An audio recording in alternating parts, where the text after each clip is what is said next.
I was born to hate Jews. It was part of my life. I never questioned it. I was not born in Iran or Syria. I was born in England. My parents moved there from Pakistan. Theirs was the typical immigrant story. Moved to the West in the hope of making a better life for themselves and their children. We were a devout Muslim family, but not extremist or radical in any way. We only wished the best for everyone. Everyone except the Jews. The Jews we believed were aliens living in stolen Muslim land, occupiers who were engaged in a genocide against the Palestinian people. Our hatred, therefore, was justified and righteous, and it made me and my friends vulnerable to the arguments of radical extremists.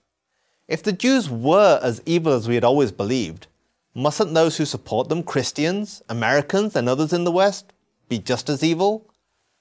Beginning in the 1990s, speakers and teachers at mosques and in schools began to endlessly repeat this theme. We were not Western, we were not British, we were Muslims, first and only. Our loyalty was to our religion and to our fellow Muslims. We owed nothing to the Western nations that welcomed us. As Westerners, they were our enemies. All of this had its desired effect. At least, it did on me. It changed the way that I saw the world. I began to see the suffering of Muslims, including in Britain, as the fault of Western imperialism. The West was at war with us, and the Jews controlled the West. My experience at university in Britain only enhanced my increasingly radical beliefs. Hating Israel was a badge of honor.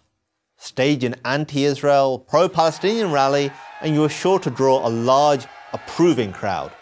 While at university, I decided the protests and propaganda against Israel were not enough.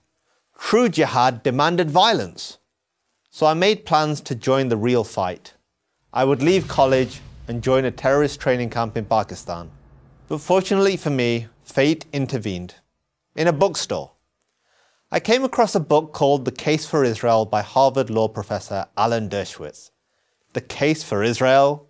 What case could there be?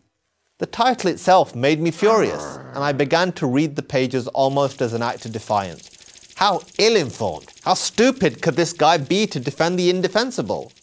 Well, he was a Jew. That had to be the answer. Still, I read, and what I read challenged all of my dogmas about Israel and the Jews. I read that it wasn't Israel that created the Palestinian refugee crisis, it was the Arab countries, the United Nations, and the corrupt Palestinian leadership. I read that Jews didn't exploit the Holocaust to create the State of Israel. The movement to create a modern Jewish state dated back to the 19th century, and ultimately to the beginnings of the Jewish people almost 4,000 years ago. And I read that Israel is not engaged in genocide against the Palestinians. On the contrary, the Palestinian population has actually doubled in just 20 years.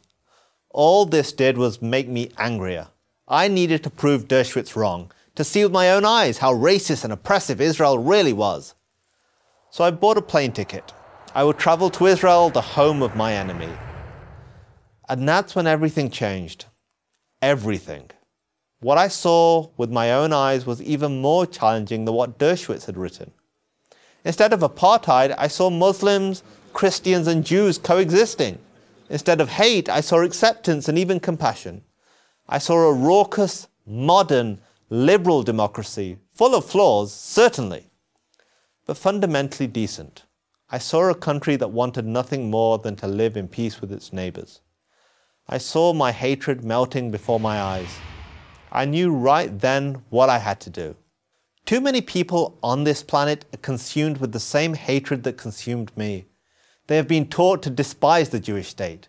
Many Muslims by their religion, many others by their college professors or student groups. So here is my challenge to anyone who feels this way. Do what I did. Seek out the truth for yourself. If the truth could change me, it can change anyone. I'm Qasim Hafiz for Prager University.